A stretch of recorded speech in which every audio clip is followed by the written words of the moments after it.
Yes,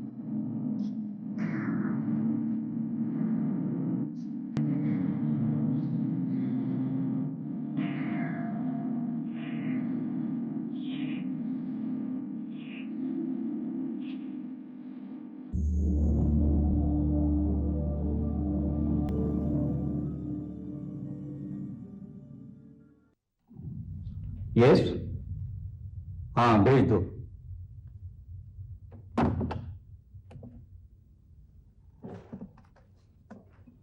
hello.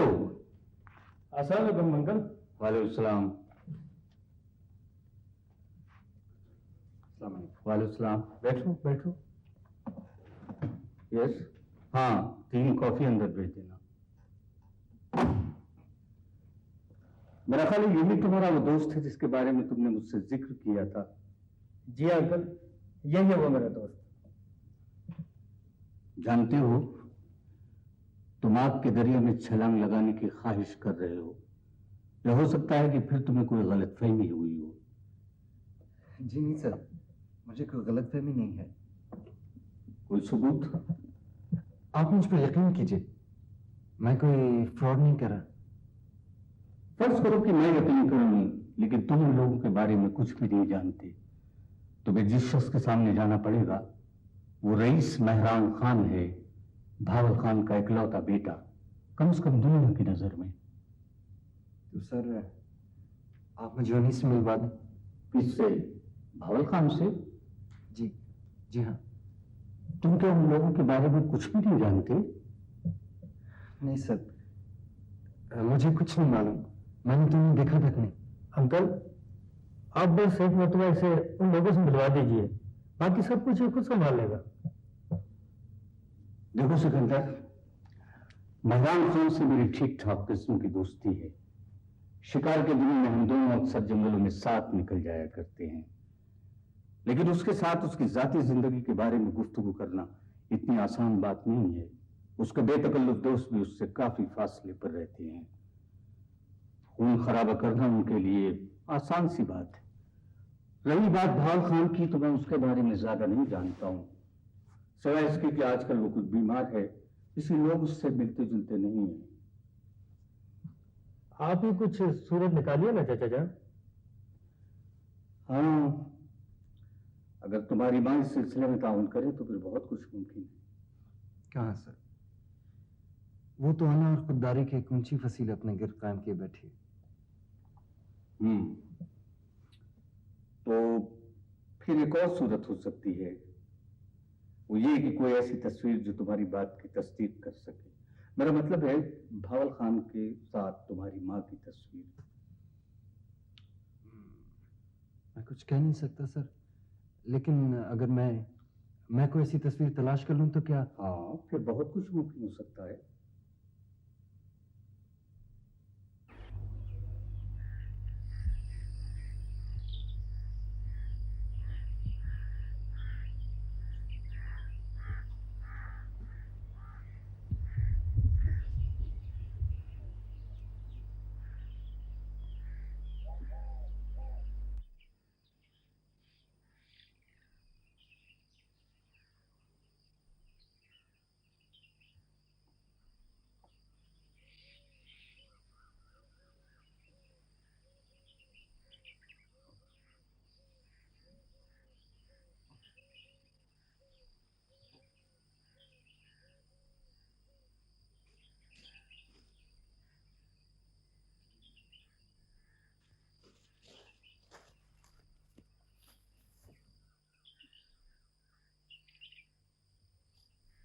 Sai, बादशाह साईं, मुझे गरीब का एक अर्ज है साईं।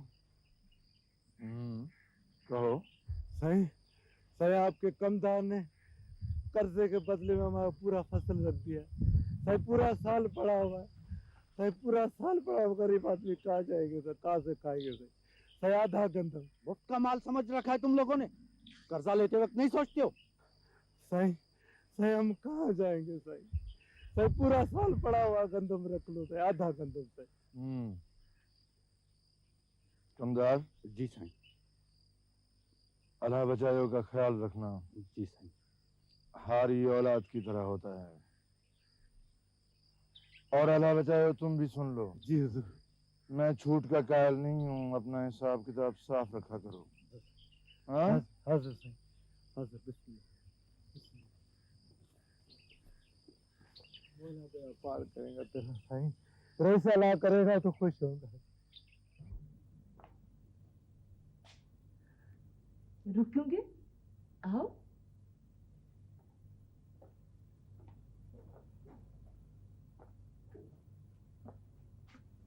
यहाँ आकर बैठो मेरे पास।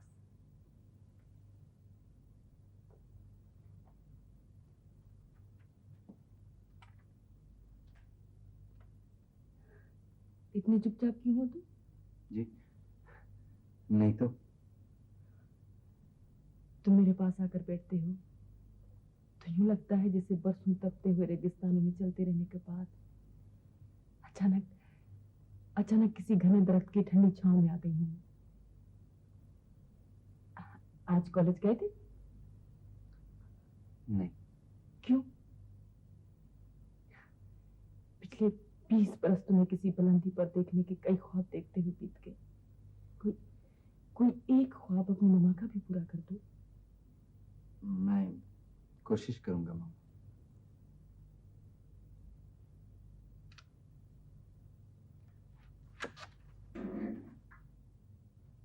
मम्मी, वो एक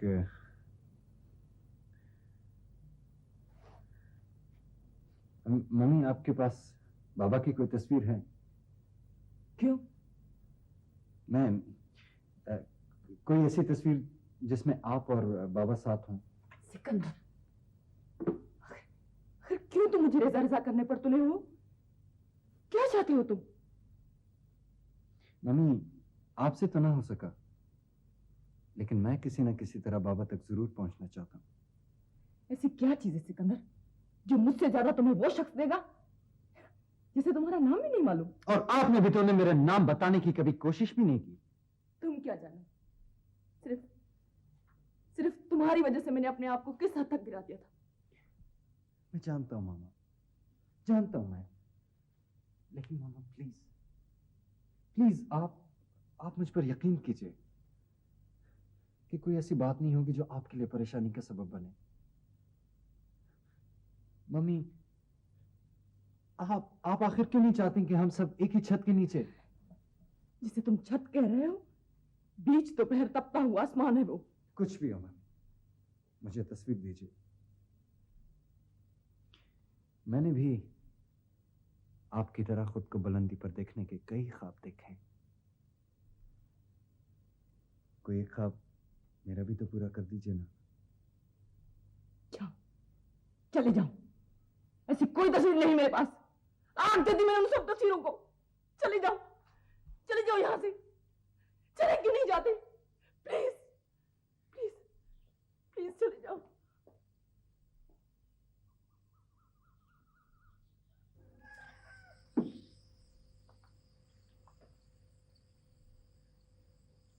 अदा, तू कल सचमुच जा रहा है क्या? हाँ।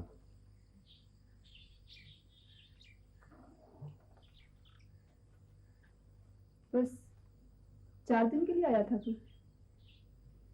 जी जो चाहता है कि कुछ और दिन रहूं, लेकिन छुट्टी इतने दिन को मिली थी। इस बार भी शादी की बात? अम्मा, शादी की बात कोई इतनी आसान बात तो है नहीं, और तू बार बार नहीं किस्सा लेके बैठ जाती है। पता नहीं तेरे दिमाग को क्या हो गया है। अरे कौन सी दौलत चाहिए तुझे शादी करने के लिए? बेटा नाजो कोई गैर तो नहीं है, तेरे मरहूम चाचा की बेटी है, बचपन से तुझसे मंसूब है। तू एक सालों से इस मसले को टालता है। मैं जानता हूँ अम्मा, मैं जानता हूँ, मालूम है मुझे सब कुछ। क्या जानता है तू? तेरी वजह से सुरेश की शादी का मसला खटाई में पड़ा हुआ है। पुनः पहले नाजो की ब्याह की जिद कर रहा है। अमीना की बर्बादी की जिम्मेदार तेरे और तेरे बाप की नजर में मैं हूं, लेकिन तुम इसे क्यों तबाह करने पर तुले हुए हो?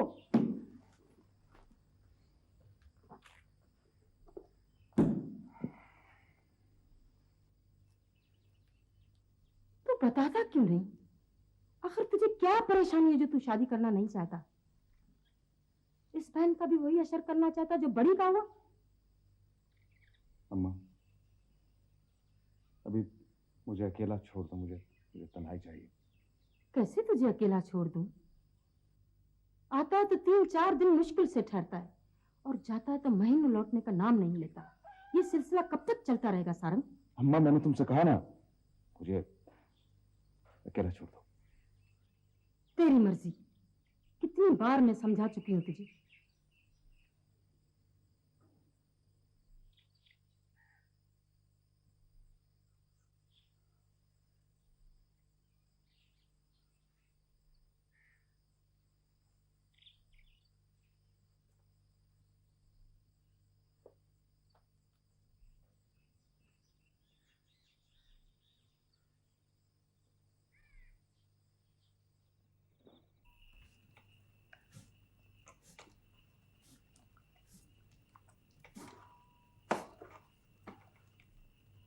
तू चली जाएगी नाजो, फिर तो रोटी मुझे पकानी पड़ेगी।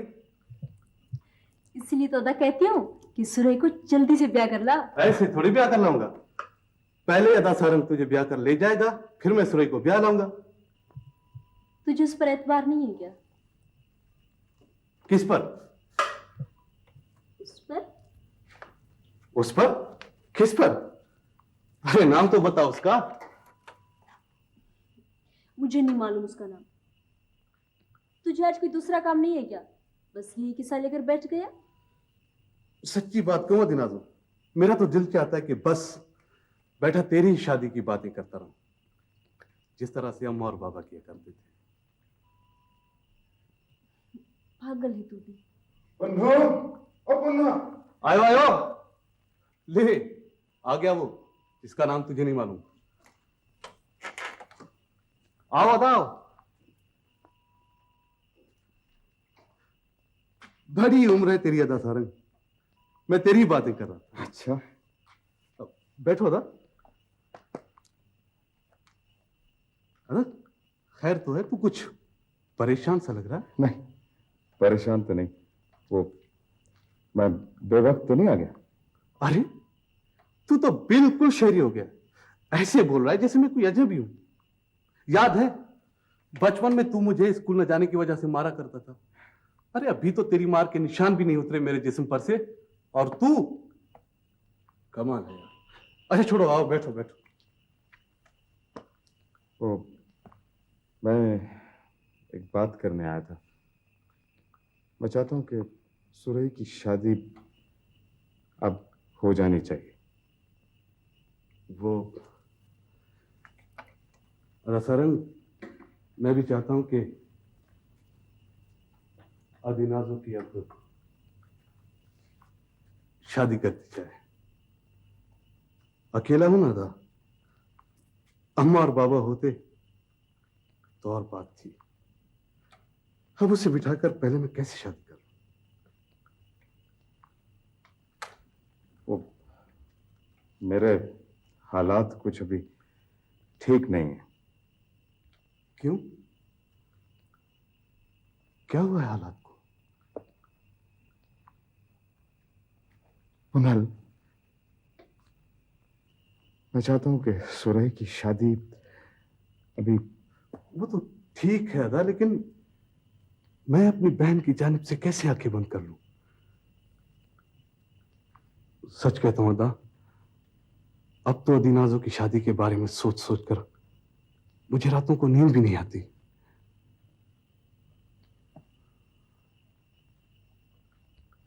मैं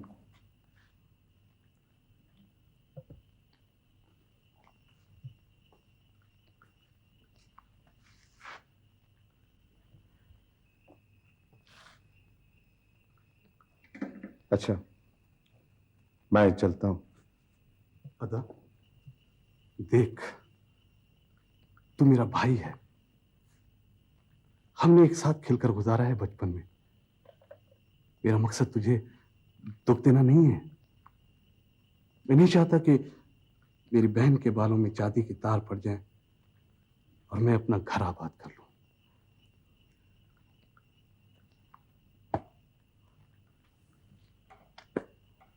अल्लाह तेरे, खुदा हाफिज। खुदा हाफिज।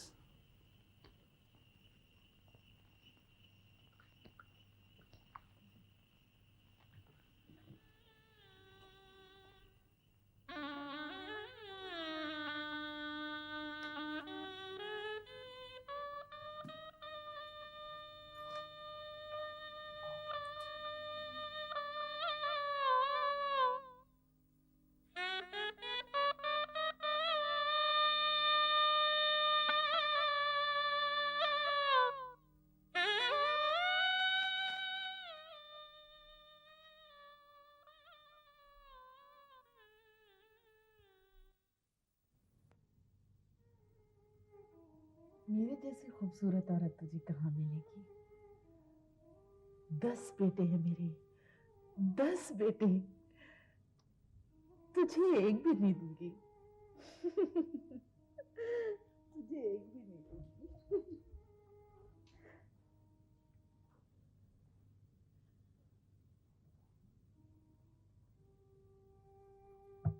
ये मेरा पलंग है, मेरा पलंग। मेरा मेरा बेटा सो रहा है यहाँ, मेरा बेटा सो रहा है, मेरा बेटा सो रहा है। सुखा, मेरा बेटा सो रहा है। सुखा, नहीं नहीं नहीं नहीं, मुझे मत मारना, मुझे मत मारना, मुझे मत मारना। मेरा मेरा बेटा तुम ले लो, सारे बेटे तुम ले लो, मुझे नहीं मारना, मुझे नहीं मारना। अमीरजादी, शहर बानू, पैदा एक बेटा भी नहीं कर सकी हो और रोब यूं रखती है जैसे 10 बेटे दिए हो तुमने मुझे। जी जी बाबा साईं, बाबा साईं आपने बुलाया। कितनी बार कहा है कि संभाल कर रखो इस पागल औरत को और ले जाओ इसे यहां से।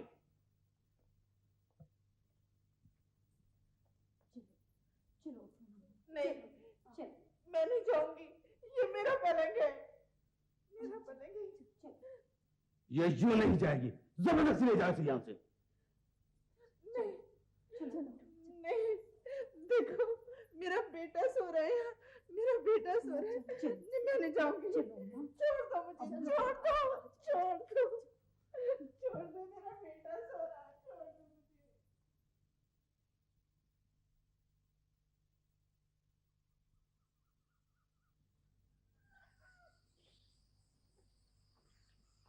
आखिर तुझे मेरी बात समझ में क्यों नहीं आती? तुम्हें भी तो मेरी बात समझ में नहीं आती बाबा। इस दिन के लिए तुझे पढ़ाया था कि तू हमारी वसूलों के बारे में कुफ्र बकता फिरे, जो हमारी क़यामत आसान करते हैं। वो भला हमारी क़यामत क्या आसान करेंगे, जिन्होंने हमारी जिंदगी में जहर भर रखा है। सुन रही है उसकी बातें? पूरे गांव में जलील करके रख दिया इसने मुझे। बरादरी वाले थू थू करते हैं मुझ पर। बड़े साई के बारे में कुफ्र बकता फिरता है ये। जा बेटा, अपने बाप का कहा मान ले। जाते जाते चंद लम्हों के लिए बड़े साईं के पैर छूता जा। मैं वहां नहीं जाऊंगा माँ। मैं वहां जाता हूं तो मेरा खून खौलने लगता है। मुझे यूं लगता है जैसे भरे बाजार में मैं बेइज्जत किया जा रहा हूं। ऐसा नहीं कहते बेटा, इज्जत मुर्शिदों से मुंह मोड़ने में नहीं, उनकी इताअत में है। किन मुर्शिदों की बात करती हो अम्मा? वो मुर्शिद जो गांव के हर फर्द की इज्जत भरे बाजार में उछालता फिरता और अरब जैसे जानवर पाल रखे हैं उसने, हैं? या वो मुर्शिद जिसने तुम सबको अंधे अकीदों के शहर से अपाहिज कर रखा है? कैसी बातें करता है तू? इसकी बातें मैं समझता हूँ। साफ साफ क्यों नहीं कहता? साफ साफ कहता हूं बाबा, साफ साफ कहता हूं कि मैं वहां नहीं जाऊंगा। मैं जा रहा हूं। सारंग बेटे, सारंग बेटे, सारंग बेटे।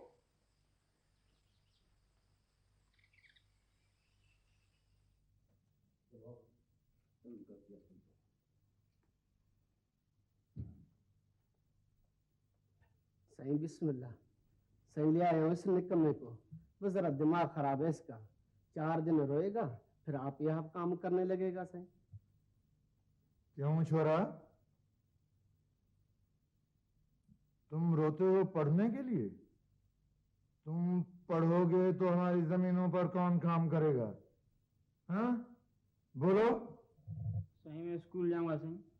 सही मुझे रेस दरिया खाने से दाखिल किया था। दिमाग खराब कर दिया है चाचा साईं ने तुम सबका। सही छोरा जरा कम अकल है सही। हम आपके खादम है सही, हम आपके खादम ही रहेंगे सही। हाँ लखना, तुम ले जाओ इसको, भैंसों के बारे में काम पे लगा दो। ले जाओ। सही में काम नहीं करूंगा सही, पढ़ूंगा सही। सही में पढ़ूंगा सही, काम नहीं करूंगा सही। सही में काम नहीं करूंगा सही, पढ़ूंगा सही। मैं जल के पड़ा, चलो।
अरे तुम इतनी जल्दी घर लौट आए?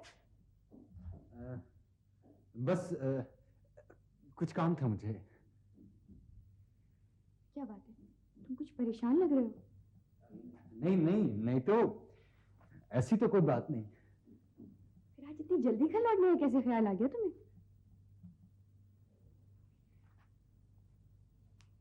क्यों? क्या मेरा जल्दी घर लौटना अच्छा नहीं लगा तुम्हें? ये कैसे सोचा तुमने? तुम तो इस घर की जिंदगी हो। मैंने और मम्मा ने रातें जाके जिसकी राह तय की है। खाना खाया तुमने? नहीं। चलो फिर तुम बैठो, मैं खाना लगाती हूँ। मुझे भी बहुत भूख लगी है। आज बहुत दिनों बाद दोनों भाई बहन मिलके खाना खाते हैं। मम्मा तो देर से आएंगी आज। अरे खड़ी क्यों? बैठो ना। हाँ मैं बैठा हूँ, मैं बैठा हूँ।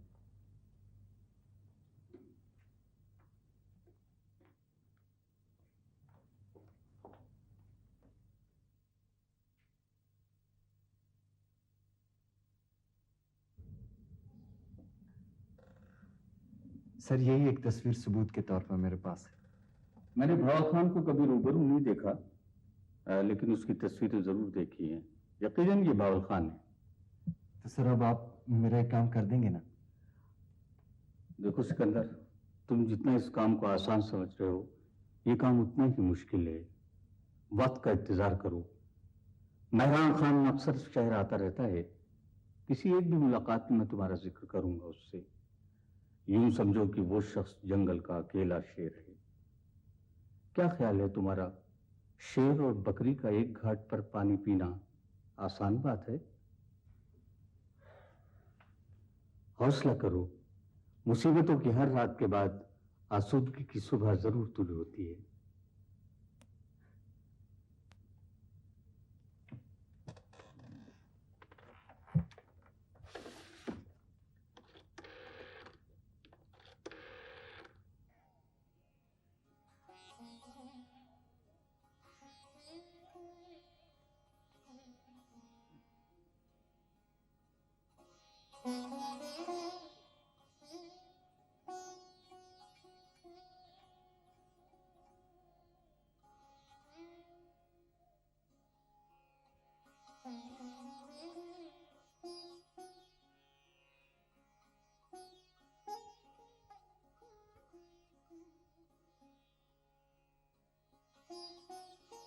उदासी का एक मुश्तरका प्रोग्राम होना चाहिए। ये क्या, कभी मैं उदास हूँ और कभी तुम। और कहने सुनने के लिए जो बहुत सी बातें बचा रखी हैं वो यूं ही रह जाएं, अनकही, अनसुनी। लगता है इसी इंतजार में जिंदगी गुजर जाएगी, कब तुम कुछ कहो। राबेल, हम जानबूझकर ऐसी मोहब्बत क्यों कर रहे हैं जिसके बारे में अच्छी तरह जानते हैं कि बीच राह पहुंचकर ये हमारे दरमियान का फासला बन जाए। तो क्या तुम्हें इस फासले का यकीन हो गया है? जब से गांव से लौटे हो क्या हो गया है तुम्हें? जहर भर कर लौटा हूं अपनी रगों में। सरे बाजार अपनी अना, अपनी खुददारी को रुस्वा करके लौटा हूं। गला घोटा हूं तुम्हारे ख्वाबों का। अगर चाहो तो तुम खुद भी जाकर देख सकती हो मेरी बेबसी का तमाशा। अगर मेरे ख्वाबों को दिल का बोझ समझते हो तो उतार भी कोई नहीं। अगर तुम हालात से मुकाबला नहीं कर सकते तो मुझे करने दो। मुझे तुम्हारी जुदाई कबूल है, लेकिन शिकस्त कबूल नहीं है मुझे। शिकस्त तो आस्तीन का सांप होती है राबेल। हम उसे कबूल करें या ना करें, फिर भी अनजाने में उसको अपनी आस्तीनों में पालते रहते हैं। तो क्या वो सभी ख्वाब जो हमने मिलकर अपनी पलकों पे चुने थे रेत पे लिखे नामों की तरह थे, क्या अभी समंदर की बिखरती हुई लहरें में मिटाने को आ रही? भूख, अफलास, जिल्लत, तुम नहीं गुजारा कर सकोगी राबेल। तुम बर्दाश्त नहीं कर सकोगी ये सब कुछ। लेकिन अब भी मैं ज़ोज़ो की एक बंदगी से गुजर रही हूँ। लेकिन ना तो मेरी रूह तुम्हारी तरह थकती है और ना ही मैं इस मायूसी के कुएं में खुदकुशी करने पर आमाद हूँ। सॉरी, जानती हूँ मैं, आदमी की आजमाइश का रास्ता उसकी ताकत और बर्दाश्त से ज्यादा तवील होता है। लेकिन एक बार तुम इस रास्ते पर हुए कांटों से दोस्ती करके देखो, सिर्फ एक बार सारण, अपने अंदर की खिड़की के किवाड़ खोल कर देखो। इस खिड़की के पार न जाने कितने खूबसूरत लम्हे तुम्हारे मुंतजिर हैं।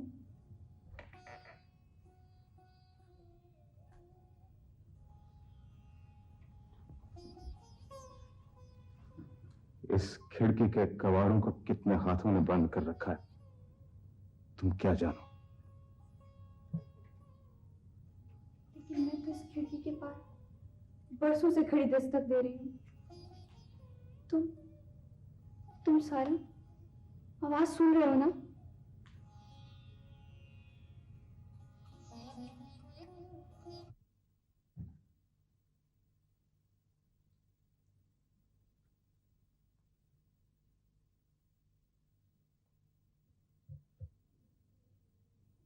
बेटे लकीर खान। जी जी बाबा साहब। बहुत दिनों से एक बात कहने के लिए सोच रहा था। अल्लाह। जी। तुम तो अपने गोरख धंधों में मगन हो। पता नहीं तुझे अपनी जवान बेटियों की शादी का ख्याल आता है कि नहीं। मेरी तो रातों की नींद आंखों से निकल गई। मैं आपकी बात समझा नहीं बाबा साहब। बेटे, जिस घर में जवान बेटी बैठी हो उस घर का पानी भी हरा होता है। तुम क्यों नहीं उनकी शादी के बारे में सोचते? कहां से लाऊं उनके लिए पर? जमाना बदल गया है। जमाने के आगे तुमसे भी बड़े बड़ों ने घुटने टेक दिए। तुम क्या हो? अपनी बिरादरी में तलाश करो।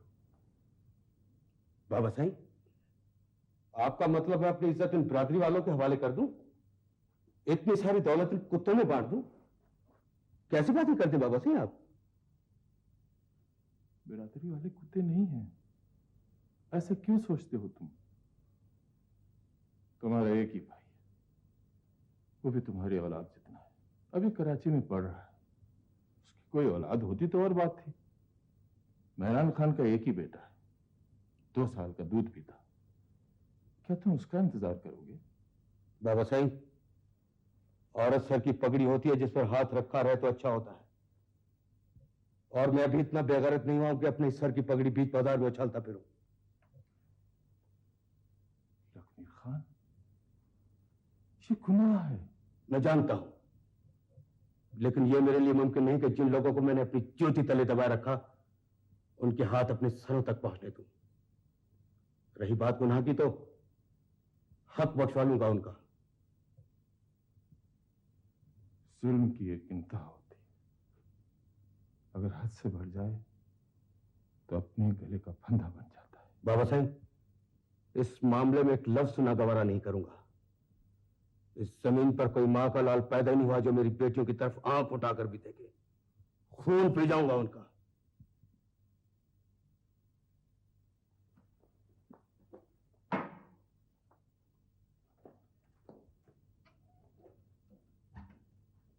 पता नहीं कब अकल आएगी,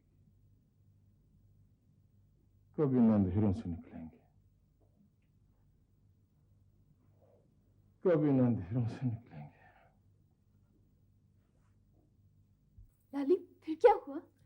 फिर वो कहने लगा कि मैं तुझे कैसा लगता हूँ। लाली, वो सच में तुझसे शादी करेगा? वादी, क्यों नहीं करेगा मुझसे शादी? उसने मेरे सर पर हाथ रखकर कसम खाई थी। कैसा है वो? वो आदि बानो, मुझे शर्म आती है ना। इसमें शर्माने की क्या बात है? क्या उसके सामने भी यूं ही शर्माती है तू? और क्या, इतनी शर्म आती है? बता ना लाली, कैसा है वो?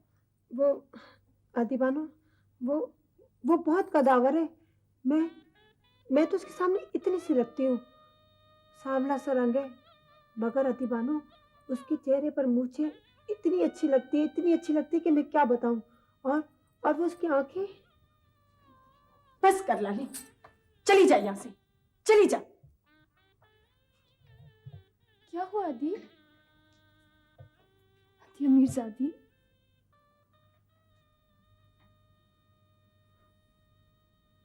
कुछ नहीं शर्मा, कुछ नहीं।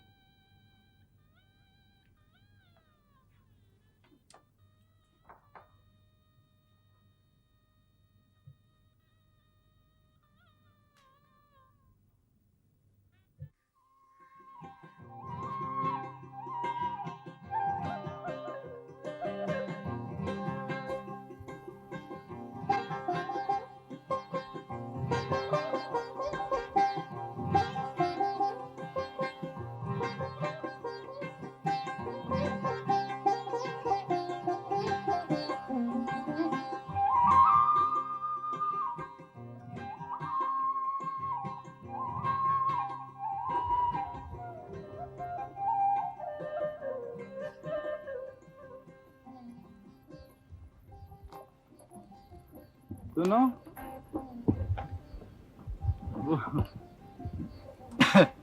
पुपरी, वो तुम्हारा दुपट्टा हवा में उड़ जाएगा। वो एक बात पूछनी है तुमसे। क्या? वो मैं कैसा लगता हूँ तुमको?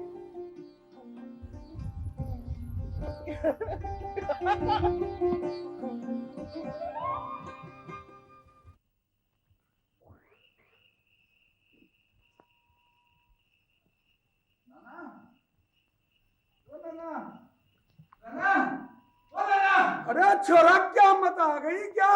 यूं चिल्लाता है। क्या मत आ गई? सच्ची मत की क्या मत आ गई है? अरे छोड़ो, मैं गिर जाऊंगा। अरे मेरी बूढ़ी हड्डियां टूटेगी। अरे ना आज तो तेरी ये बूढ़ी हड्डियां अगर टूट गई तो मैं इन्हें जोड़ दूंगा। तू परवाह न कर। अरे मार दिया छोरा। है नाना, आज मुझसे पूछ कि क्या हुआ है। तू तो पागल हो गया है। क्या पूछूं तुझसे? नाना, आज वो मुझे मिल गई थी। कौन मिल गई थी? मैं क्यों बताऊं, तुम खुद बूझो। आज तो बिल्कुल पागलों ही जैसे बातें करने लगा। हाँ नाना, इसलिए कि तेरा नवासा हूं ना। क्या क्या क्या क्या? मैं पागल हूं? इतना थोड़ा सा। चलो फिर मैं भी तुम्हारी बात नहीं सुनता। नाना माफ कर दो ना। ना अब नहीं करूंगा, माफ कर दो मुझे। जब से पैदा हुआ है माफिया ही माफिया मांगता आ रहा है। कभी की है अकुल की बात? अच्छा ठीक है, तू मुझे माफ नहीं करेगा ना नाना? अरे माफ कर दिया माफ। बता क्या बात है? आदमी नाना, मैंने उससे पूछ ही लिया। किससे? ना पता तो है तुझे उसका नाम। अच्छा, वो पपरी। वो काली कलोटी। ना फिर वही काली कलोटी। और नहीं तो क्या, चौदहवीं का चांद कहूं से? ना ऊंट जितना लंबा हो गया है, फिर भी वैसे का वैसा गधा। अच्छा बता दो। नहीं बता। अरे बता दो बेटे, बता दो। नाना, आज नहीं मैंने उससे पूछा कि मैं तुझे कैसा लगता हूँ।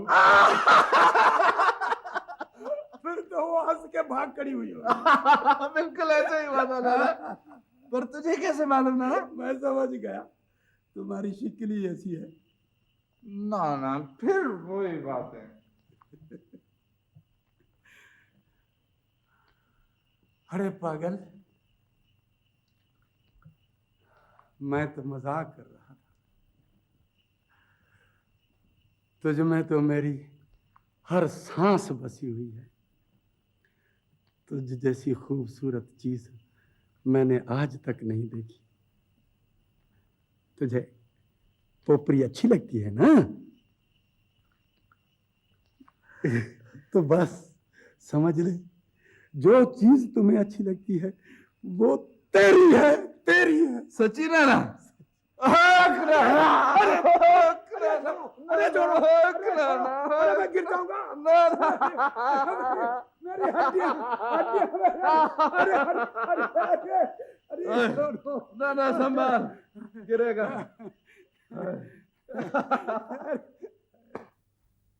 क्या बात है मामा, आपकी तबीयत तो ठीक है ना? हाँ ठीक हूँ बिल्कुल। ये क्या है आपके हाथ में? लाइए मुझे दीजिए।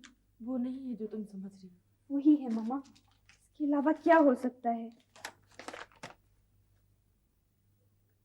मामूली सा कागज जिंदगी की आखिरी हद तो नहीं है मामा? और फिर इसे यूं बार बार पढ़ने से क्या इसका मजमून बदल जाएगा? अगर ये जिंदगी की आखिरी हद है भी तो आप इस हद को पार कर गई हैं मामा। सिकंदर के रवैये की वजह से यूं महसूस होने लगा है जिसे मैं बेगुनाह होते हुए भी तुम दोनों की गुनहगार हो। यकीन करो राबेल, मैंने कभी भी नहीं चाहा था कि। यकीन है मामा, मेरे यकीन का हर रास्ता आपसे शुरू होकर आप ही तक खत्म हो जाता है।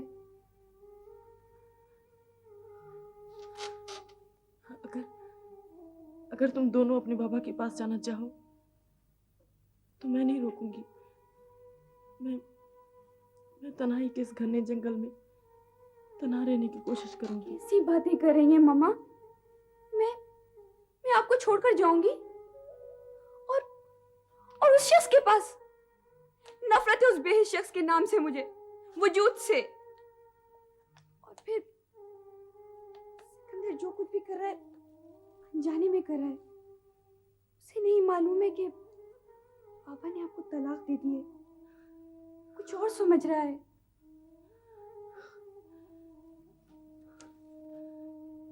इसीलिए मैंने उसे नहीं बताया था। और अब वो। अपने आप को नॉर्मल रखिए। होता है ऐसा, जिंदगी में इंसान से बड़े बड़े गुनाह सरजद हो जाते हैं, लेकिन इस खेल में जहां भी वो पहली ठोकर खाता है संभल जाता है।